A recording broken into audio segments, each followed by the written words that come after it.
الرحيم ورفعنا لك ذكرك صدق الله وصدق رسوله النبي الكريم ونحن على ذلك من الشاهدين والشاكرين والحمد لله رب العالمين.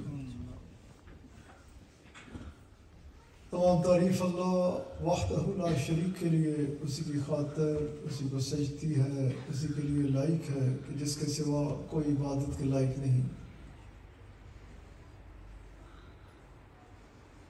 یہ بڑا مہربان ہے، بہت کریم ہے، حد سے زیادہ نوازنے والا، کرم فرمانے والا، توبہ کو قبول فرمانے والا، گناہوں کا معاف فرمانے والا، درجات کا بلند فرمانے والا،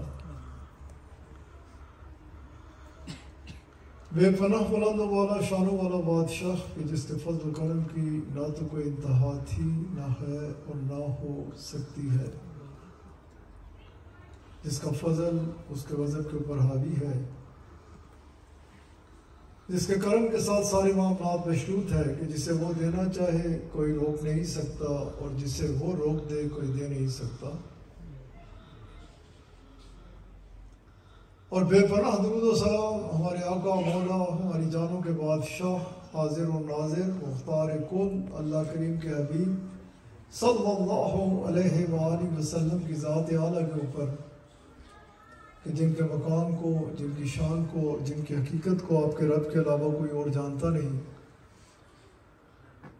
یہ بدرود و سلام بھیجتا ہے تو اللہ کریم جن کی آنے والی آن کو پہلی آن سے بلند تر فرما رہا ہے تو اللہ کریم جن کے چہرہ مبارک کو ہر وقت، ہر لحظہ، ہر آن اپنی نگاہوں کا محور و مرکز بنا کے رکھے ہوئے ہے تو اللہ کریم جن کے ذکر پاک کو خالصتاً آپ ہی کی خاطر بلند فرمانے کا اعلان فرمائے تو اللہ کریم جن کی اطاعت کو اپنی اطاعت قرار دے تو اللہ کریم، اور جن کی اتباع کو اپنی عبادت، اپنی بندگی قرار دے تو اللہ کریم، اور ہم سب کو ہر وقت، ہر لحظہ، ہر آن اپنے مولا کریم سے یہی دعا مانگنی چاہیے کہ ہمارے کریم رب ہم سب کے حال پہ رحم فرما، کرم فرما، احسان فرما، اور ہم سب کو اپنے حبیب صلی اللہ علیہ وآلہ وسلم کی ایسی کامل اتباع نصیب فرما کہ جو ذریعہ بن جائے ہم سب کے لیے اپنے آقا علیہ السلام کی خوشنودی کو پاتے ہوئے اپنے رب کی رضا کو حاصل کرنے کا، کہ کامیاب وہی ہے، فلاح اسی نے پائی کہ جس نے اپنی زندگی کو رسول کریم شہنشاہ العالم صلی اللہ علیہ وآلہ وسلم کے احکامات و فرمودات کے تابع بسر کیا۔ اور ہماری ان محافل کے انعقاد کا مقصد بھی ہوتا ہے عیدگاہ میں ہوں تو بھی یہی کام ہوتا ہے، پاکستان میں کسی جگہ ہو تو بھی یہ کام، یا دنیا بھر میں کسی بھی جگہ سفر ہو تو مقصد یہی ہوتا ہے کہ ہم کسی صورت، کسی طریقے سے مخلوق خدا کو اس طرف بلایا جا سکے، اور وہ رخ دکھایا جا سکے کہ جس کو پانے کے لیے وہ دنیا میں آیا ہے، ہمارے خالق نے، ہمارے پیدا کرنے والے نے بڑے واضح طور پہ ہمیں فرمایا ہے۔ ہم مسلمان ہیں اور ہمارا عقیدہ اسی پہ ہی ہونا چاہیے۔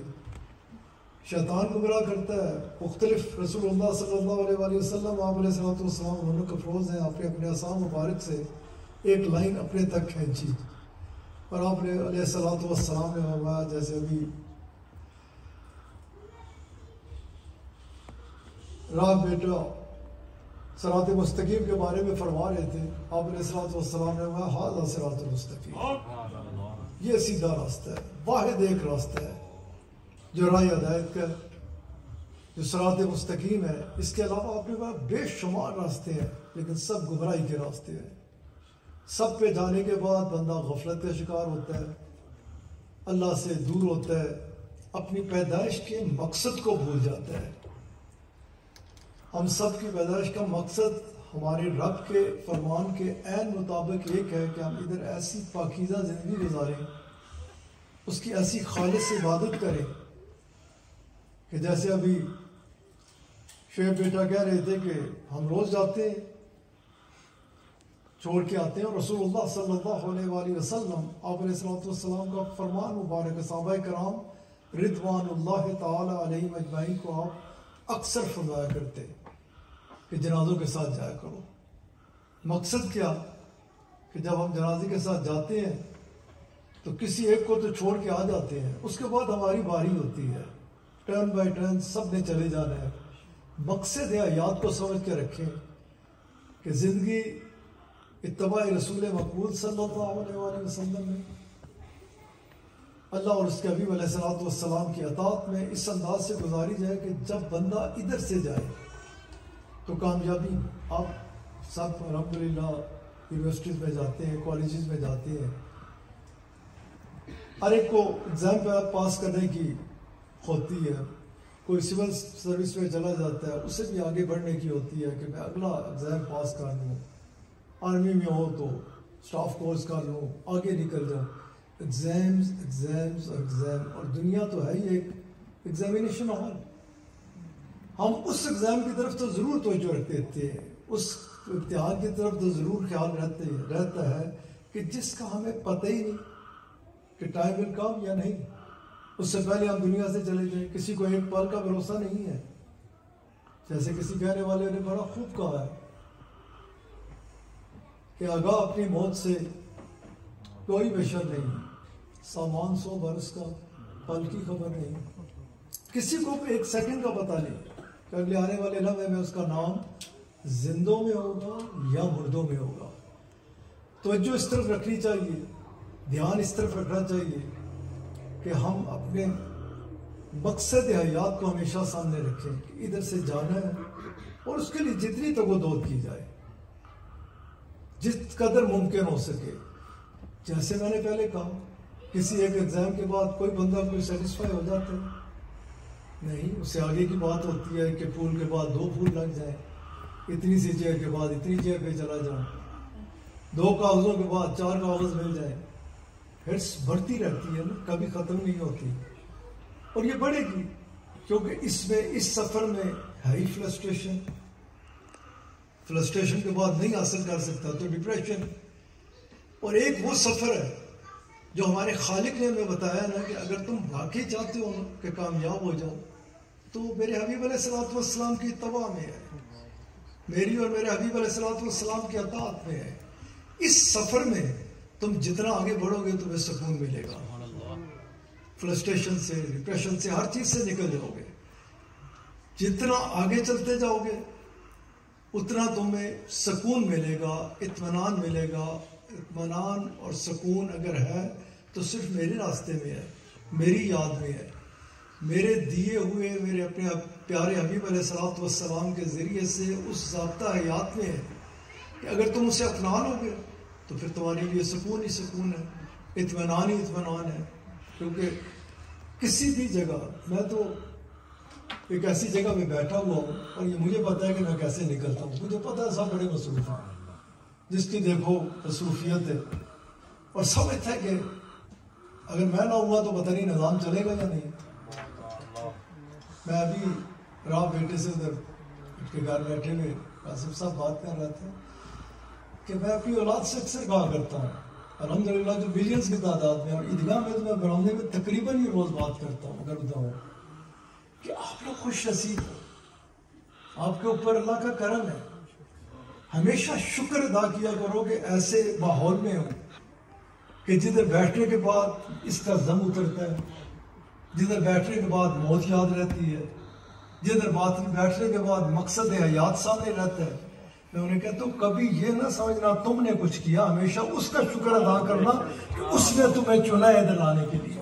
اسے کس چیز کی احتیاط ہے, وہ ہے کسی چیز کا محتاج. میں تو اپنا کہتا ہوں, میں کہتا ہوں میں بھی یہ کرتا ہوں, اس لیے میں اپنی اسپرچل چلڈرن کے ساتھ پیار کرتا ہوں. جو میں کرتا ہوں نا, جو میں اس کے آگے عرض کرتے رہتا ہوں وہ تم کرو. میں یہ کہتا ہوں کہ نقیب شکر کیا کر, یہ خادم بنا ہوا ہے دربار کا, کل تو مر جائے گا تو تیری وجہ سے نہیں چل رہا, تو دیکھنا یہ اور آگے جائے گا کیونکہ چلانے والا وہ ہے, کائنات کا نظام چلانے والا وہ ہے, کوئی ہے ہی نہیں.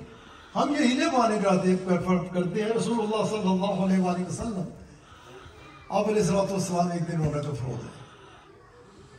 میں آئی اس لیے ہوں کہ دروازے علاوہ یہ سب چیزیں ادھر آپ دیکھتے ہیں اللہ کا کرم ہے. اتنا میں ابھی تنویر صاحب میرے پاس تھے, بہت سارے دن گزارے, آپ سب آتے جاتے ہیں. ایک سیکنڈ کہنے دی گل ہے نا, سر کھڑکن دی مول نہیں. دربار شریف میں یہی ہوتا ہے, لیکن مزہ آتا ہے نا. ادھر تو بیٹھے ہوئے ہو, اندر سے نکلے باہر بیٹھ کے مخلوق آ رہی ہے, لیکن میں نے جو کہا نا تگو دود کرو, ناسنا ذرا جہاز دے پہ اس بڑھاپے ادھر پہنچ کے بوا بوا کھڑکا کے کہہ جاگو اللہ ہوش کرو, کدھر بیٹھے ہو. اللہ اکبر. یہ سفر اسی لیے ہوتے ہیں. وغیرہ میں نے جیسے کہا کہ عیدگاہ میں جدھر وجے اللہ نے بٹھا رکھا ہے اپنے حبیب علیہ السلام کے صدقے سے, اس میں اپنی اوقات سے خوب واقف ہوں. ہمیشہ یاد رکھتا ہوں کہ جو سے وہ میں یاد رکھ تیری پیدائش پانی کے ذلیل قطرے سے ہوئی ہے. اوقات پہ رہنا چاہیے, ہر بندے کو اوقات پہ رہنا چاہیے. جو اوقات میں آ جاتا ہے نا, ہماری اوقات ہی کچھ نہیں ہے ویسے تو, لیکن یہ سمجھانے کے لیے جو بات کی ہے اس پہ اللہ کا بڑا کرم ہوتا ہے, بڑی رحمت شامل ہوتی ہے, بڑا فضل ہوتا ہے اس کے اوپر. تو ان چیزوں کو سمجھتے ہوئے جتنی تگو دود کر سکو نا, دیکھیں یقینی طور پہ فرائض ادا کر لیے 5 وقت کے, تو اس پہ آپ نے کچھ وہ نہیں کیا. جس وقت آپ تہجد کے لیے کھڑے ہوئے نا, حدیث قدسی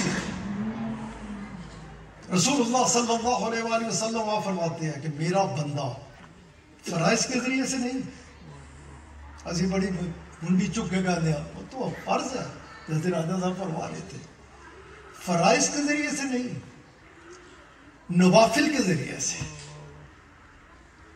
وہ اس کے پاس جو ٹائم ملتا ہے نا, دیکھتا ہے کیا وقت ہے, تو وہ میری عبادت کرتا ہے, نفلی عبادت کرتا ہے, نوافل کے ذریعے سے, نوافل کے ذریعے سے ایکسٹرا ٹائم لگا کے. یہ نہیں آسان کر دیا نسلوں پہ اپنی کہ اٹھ کے نماز پڑھ لی. فرائض کے ذریعے سے میرا بندہ جب فرائض میں, کیونکہ اس سے پتہ ہوتا ہے میرے آنے کا مقصد اور تو کچھ ہے نہیں. پہلے میں وہ جو حدیث مبارک بیان کر رہا تھا, اس کے بعد یہ بات ہے, میں اپنی بات کو سمیٹ لوں گا اس دعا کے ساتھ کہ اللہ تعالیٰ مجھے بھی خواب غفلت سے ہمیشہ بیدار رکھے اور آپ سب کو بھی خواب غفلت سے بیدار رکھے. یہ جو ہم ایسی ادھر ادھر باتیں کرتے ہیں, رسول اللہ صلی اللہ علیہ وآلہ وسلم آپ لوگوں کا فروز ہے. حضرت بلال رضی اللہ تعالیٰ نے تو آپ نے فرمایا کہ اعلان کرو سفر تیار ہے, غزوہ مبارک پہ جانا ہے. صحابہ کرام کھل اٹھے, موجہ ہو گئیاں, مزہ آ جائے گا, دن بھی آپ کے ساتھ, رات بھی آپ کے ساتھ, سفر بھی آپ کے ساتھ, کھانا بھی آپ کے ساتھ, نمازیں بھی آپ کے پیچھے, ہر وقت آپ کی زیارت, آپ کا ساتھ ساتھ ساتھ. تیاریاں شروع کر دی, کوئی کسی طرح سے, کوئی کسی طرح سے. ایک شخص حاضر ہوا, عرض کی کہ دل تو بڑا کرتا ہے, لیکن مسئلہ یہ ہے کہ پیچھے فلاں بیمار ہے,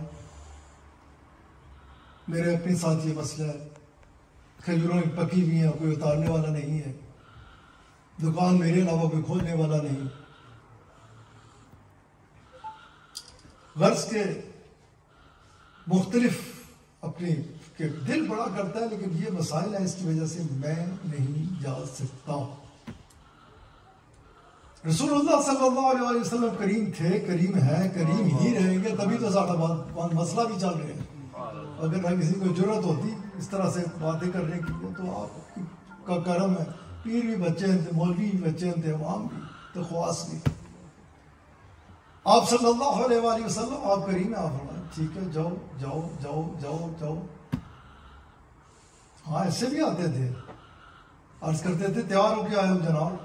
آپ خود فرماتے تھے ماں بیمار ہے,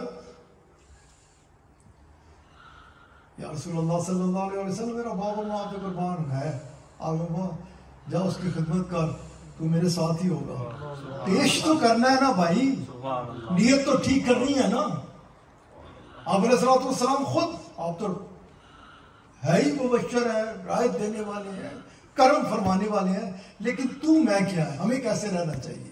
جب یہ لائن لگی نا آپ دیتے گئے جاؤ جاؤ جاؤ جاؤ، ادھر وہ دیکھ رہا تھا نا جبرائیل امین کو، اس نے فرمایا کہ میرے حبیب علیہ الصلوۃ والسلام کے دربار پاک میں میرا ایک فرمان لے جاؤ، میرا حکم میرے حبیب علیہ الصلوۃ والسلام تک پہنچاؤ کہ یہ جو آپ کریم ہیں، آپ کے پاس جو آتا ہے آپ کسی کو نہ تو کرتے ہی نہیں، آپ آتے ٹھیک ہے، لیکن اس سے اتنا ضرور سوال کرے اگر اسی وقت کسی کو موت کی خبر ہے، مانتے نہیں ہے کسی کی،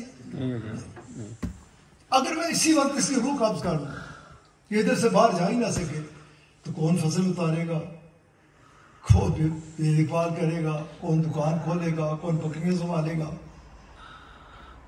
وہ جو ظاہر جو لبادے اڑے ہوئے تھے نا، ان کی زبان سے نہ نکلا مگر اللہ، توکلت علی اللہ، اللہ اللہ جب زبان سے نکلا تو پھر بات تو واضح ہو گئی کہ بات سارا سلسلہ جو چلانے والا ہے، جو کرم فرمانے والا ہے، جو احسان فرمانے والا ہے، جس کے کرم سے بندے کو توفیق ہوتی ہے کچھ بھی کر سکے، وہ تو ہے اللہ۔ اس لیے میرا اور آپ کا یہ کام ہے کہ ہم تگ و دود کریں۔ کیا بات میں کر رہا تھا کہ اللہ کریم فرماتے ہیں میرے وہ بندے جو نوافل کے ذریعے سے، نوافل ان کے ذریعے سے میرا قرب حاصل کرنے کی کوشش کرتے ہیں نا، اور کوشش کرتے ہیں کہ ان کا جو وقت ہے، ان کے جو وسائل ہیں، ان کے جو ذرائع ہیں، انہیں پوری کی پوری اس سے کرے کہ یہ زکوٰۃ دی ہے نا، زکوٰۃ فرض تھی، کسی یتیم کے ہاتھ پہ سر رکھا، اس کی مدد کی، یہ نفل ہے، نفلی عبادت ہے۔ کسی بھوکے کو کھانا کھلا دیا، یہ نفلی عبادت ہے۔ کسی بس کی پریشانی دور کر دی، یہ بھی نفلی عبادت ہے۔ رات کو تہجد کے لیے کھڑے ہو گئے، یہ بھی نوافل ہے، کیونکہ آپ نے بڑے واضح طور پہ فرمایا ہے کہ ایک شخص مخلوق خدا کی خدمت میں مصروف ہو گیا اور اسے ٹائم نہ ملا کہ وہ نوافل پڑھ سکے، اللہ تعالیٰ جب ان دونوں کو کھڑا کرے گا تو جو ساری رات نفل پڑھتا رہا اور جو مخلوق خدا کی خدمت کرتا رہا، ان دونوں کو ایسے ساتھ کھڑا کرے گا، ایک ساتھ پسند کرے گا۔ نوافل اس کے ذریعے سے، میں اس پہ پختہ یقین رکھتا ہوں کہ سب سے قیمتی چیز جو ہے ہمارے پاس ٹائم ہے، سب سے اچھی چیز، اور پھر ویلا ٹائم، اس کو اس لیے سمجھے کہ یہ اللہ کی خاطر ہے، نہیں، اس کے لیے بھی فرمان مبارک موجود ہے، جیسا تم اچھا ٹائم، اچھی جوانی، اچھا وقت، اچھا طریقہ، اچھا مال میرے حضور پیش کرو گے، ویسے ہی تم اجر بھی پیش کرو، تمہیں اجر ملے گا۔ اس لیے کوشش ہمیں اس عمل کی کرنی چاہیے، اور اس پہ بات وہی آ جاتی ہے، اللہ کی ذات پہ توکل، اللہ کی ذات پہ بھروسہ۔ یہ کیسے ممکن ہے؟ یہ کس طرح سے بات ہے ایمان کی؟ ایمان پختہ ہو، یقین پکا ہو کہ وہ اور وہ، جب بندہ اس کے راستے پہ نکلتا ہے، اسے پانے کے لیے نکلتا ہے، تو کبھی یہ ممکن ہے کہ دنیا کے پیچھے بھاگے؟ وہ میں نے پہلے کہا کہ دنیا کے پیچھے بھاگنے والے کے لیے فرسٹریشن ہے۔ بندہ آتا ہے نا، باشعور ہوتا ہے، پھر چل پڑتا ہے۔ ایک بندہ ہوتا ہے کہ زبان لٹکی، بریس، بھوکھا، اربوں خربوں نسلیں کھا لے، تو اس کی پتہ ہی نہیں کہ کتنا پیسہ جو ہمارے پاکستان میں ہوتا ہے، لیکن پھر بھوکے دے بھوکے، پھر وہ اسی کے پیچھے۔ یہ بھوک ختم کیوں نہیں ہوتی؟ کیونکہ وہ اس بھوک پہ بھاگ پڑے جو کبھی ختم ہوتی ہی نہیں ہے۔ ہاں، ہم اپنے رب کی ذات کی میں اس کی کو تلاش کرنے کے لیے، اس کی محبت میں جب نکلتے ہیں تو پھر بھوک نہیں ہوتی، سکون ہوتا ہے، پھر اطمینان ہوتا ہے، پھر سکون قلب ہوتا ہے، پھر اسے جو ادھر ملتا ہے نا، اس کے لیے دنیا کی ساری چیزیں لاجانی ہو جاتی ہیں۔ آخر وقت تو آنا ہے۔ اللہ کے نہیں فرماتے ہیں کہ روز محشر جو لوگ دنیا میں مگن رہے نا، بھاگتے رہے اس کے پیچھے، اس وقت تو کچھ ایسے بھی غرض کریں گے کہ اب پھر ایک دفعہ بھیجتا ہے، وعدہ کرتے ہیں کہ اب ویسی زندگی گزاریں گے جیسا تیرا حکم تھا، تیرے حبیب علیہ الصلوۃ والسلام کی اتباع میں گزاریں گے۔ لیکن گیا ہوا کوئی واپس آیا نہیں آیا، نہ کسی نے آنا ہے. اور جو دنیا کے پیچھے بھاگتے ہیں اس وقت اللہ کریم فرماتا ہے اس وقت تو یہ جو چند چیز اکٹھے کر لیے یہ اس وقت تو دنیا کی خواہش کرے گا کہ کاش وہ چھوڑ کے دنیا و مافیا کے خزانے ہوں وہ میں اپنے اللہ کے حضور پیش کر دوں اور اسے راضی کر لوں. اس وقت ہے کہ کچھ تگ و دود کرے. جیسے میں نے پہلے مثال دی نا کہ کسی بھی جگہ کامیابی کے لیے کوشش کرنی ہوتی ہے. میں بھی اسکول کالج یونیورسٹی دیکھا نیندر اٹھ نہیں جاتی سی، وہ خباری نہیں جاتی جو پتا ہوا کہ سویرے بیٹھ رہے ہیں پرچہ حل کرنا ہے. تو اس پرچے کی طرف ہم کیوں نہیں نگاہ رکھتے کہ یہ پرچہ کیا اور اس کی اوقات کیا؟ وہ پرچہ کہ جو ہمارے سامنے آنا ہی آنا ہے، جسے کہا جاتا ہے نامہ اعمال ہاتھ میں پکڑا دیا جائے گا. یہ تو اچھا کیتا تو یہ تو برا کیتا. اس لیے کوشش کیجیے. کوشش میں اکثر اور اس میں نے پہلے کہا کہ جو فرائض ہے وہ ہے ادا کرنے اور شکر ادا کیا کریں جب ادا کریں. اس سے بڑھ کر اسے جب دنیا جی کسی طرح کوئی مل فیکٹری میں ہونا کوئی اوور ٹائم لگائے نا تو بڑا خوش ہوتا ہے اس دن آج اس کا مالک. اس لیے میرے ساتھ اوور ٹائم کچھ زیادہ وہ اسے دنیا میں کوئی ممکن ہو تو کچھ دینے کی بھی کوشش کرتا ہے، اس کا وہ بڑا پسندیدہ ہوتا ہے. یہ اوور ٹائم کیا اور یہ اجر کیا. اجر تو ایک ہی اجر ہے کہ دنیا سے گئے تو اللہ راضی ہو گیا. اس لیے تگ و دود کیا کرے، کوشش کیا کرے. ایک درویش کسی چوک پہ کھڑے تھے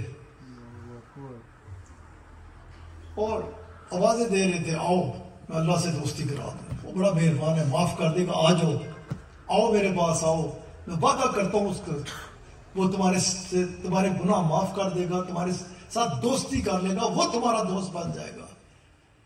دنیا مصروف کوئی اتھو جا رہی ہے کوئی ادھر.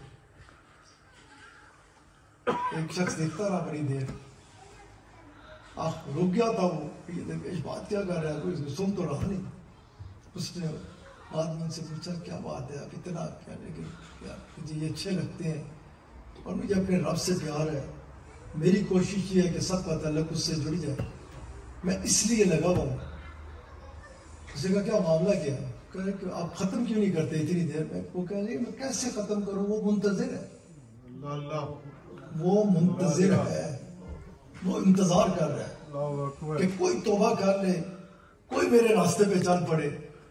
وہ بالکل تیار پڑا ہے کہ میں کسی کا ہاتھ پکڑوں اور اس کے ہاتھ پہ دے دوں. وہ معاف کر دے گا، وہ اسے دوست بنا لے گا اور وہ جس مقصد کے لیے دنیا میں آیا تھا کامیاب ہو جائے گا. لیکن اس نے کہا تو پھر ہے کیا؟ کہتا ہے وہ تیار ہے، انہیں بیچارے پر ٹائم کوئی نہیں، کوئی ادھر رستہ ہے تو کوئی ادھر رستہ ہے. کچھ دن بعد اسی شخص نے اسی درویش کو قبرستان میں دیکھا. جانا ہے نا، الحمدللہ جانا ہے، اپنے آقا کی رضا لے کے جانا ہے. فرشتے بعد پوچھنا اسی پہلے دسنا کہ موت دے انتظار کہ آپ علیہ الصلوۃ والسلام کی زیارت ہوئے. خیر قبرستان میں دیکھا، قبرستان میں وہ پھر وہی صدا لگا رہے آؤ آؤ اللہ سے دوستی کرا، اللہ سے راضی نامہ کرا دوں، اللہ دوست بنا لے، معاف کر دے. وہ بندہ سے کھڑکڑ لگ گیا. اس دن تو سمجھ آتی تھی ٹیرا مخلوق سی انہاں کی کہہ رہے سن ایک قبرستان ہی چہرے خاموشاں قبراں دے درمیان کھلو کے کہہ رہے ہیں کہ حضرت اس دن تے گل سمجھ آ رہی بھی سی، تسی دسیا بھی سی، اج کس کی کہہ رہے ہو؟ فرمان لگے اج میں نہ قبراں اج ادھر کہہ رہے ہیں. اج نتیجہ یہ ہے اس دن میں کہتا تھا وہ تیار تھا، یہ نہیں سنتے تھے.